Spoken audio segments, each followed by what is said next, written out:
Hello and welcome to Property Pod. I'm Tony Kay, I'm the editor of Eureka Report, and I'm joined by Nerida Conisbee, the Chief Economist of REA Group. Welcome, Nerida. Thanks for having me here.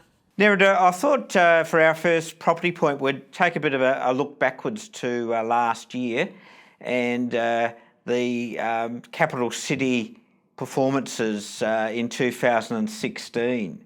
It was very much a two-horse race, but I thought maybe you could outline, what happened between Sydney, Melbourne and the other capital cities.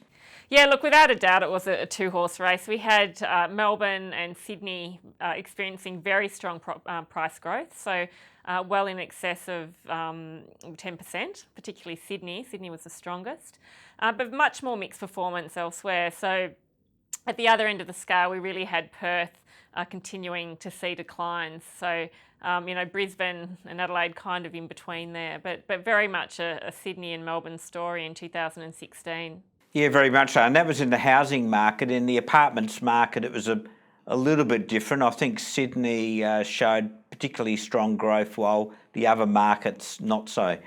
Yeah, that's right. So Sydney was, continues to see undersupply of new apartments. It's starting to catch up, but really that price growth reflected that.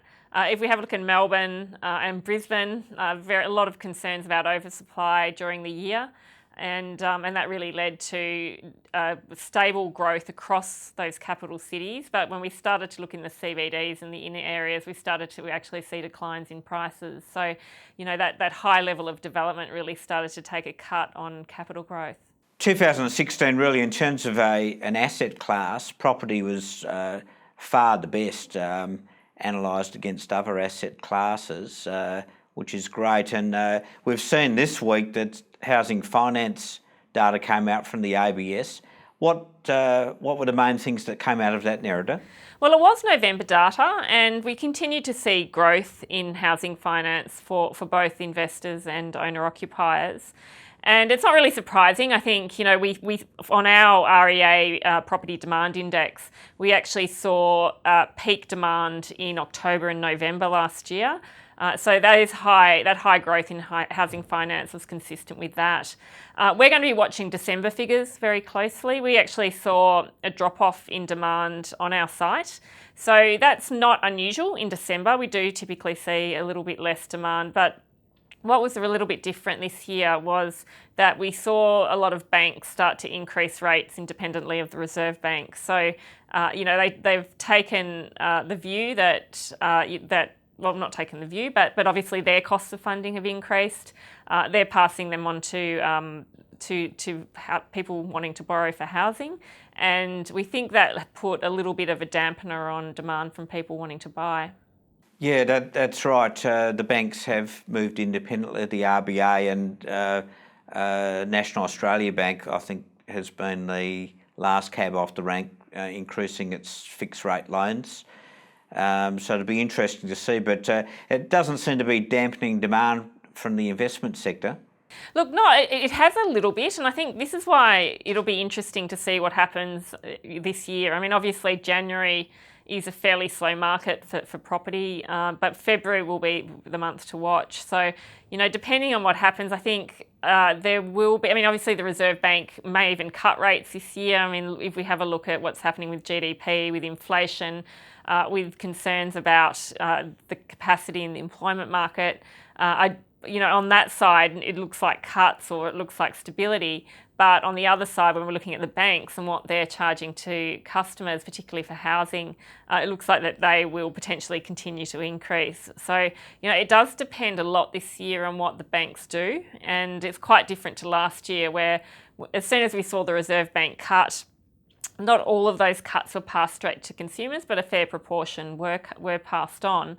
And we did see a surge in housing demand as a result. So this year will be a little bit different to what occurred last year. Yeah, I had a look at the stats. The owner-occupied trend seems to be, relatively,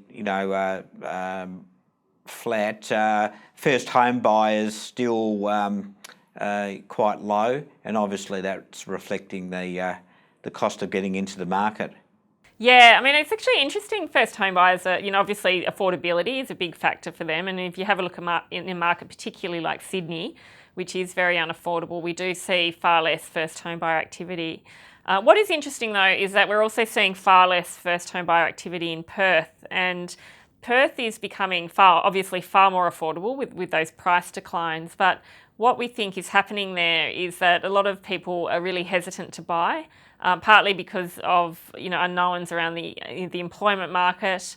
There's unknowns around wage growth, and even there's some concerns about what will happen to capital growth for housing over the long term. So, there's a few drivers of first home buyer activity, and obviously affordability plays a role, but also economic growth is also a major contributor. In terms of investing, is most of it being directed into housing, or is it into apartments, or a bit of both? Yeah, look, it's a bit of both. I mean, but obviously apartments are a key area that we do see a lot of investment. A lot of it's because a lot of the new housing stock has been apartments. A lot of investors like to buy apartments, and we also see a lot of offshore demand for apartments as well. So really, those high levels of supply have created a lot of stock that people can buy, and as a result, we have seen a lot of investor activity in buying apartments. As you say, Nerida, that data was up until the end of November, so it'd be interesting to see if that trend continued in December when those stats are out next. Absolutely. And and also interesting to see what happens in terms of the overall growth in the capital cities over the first part of 2017. Definitely. So we'll leave it there again, Nerida. Thanks very much for coming on the show. Thanks for having me. This is Property Point. I'm Tony Kay. I'm the editor of Eureka Report, and Nerida will join us again next time. Thanks for tuning in.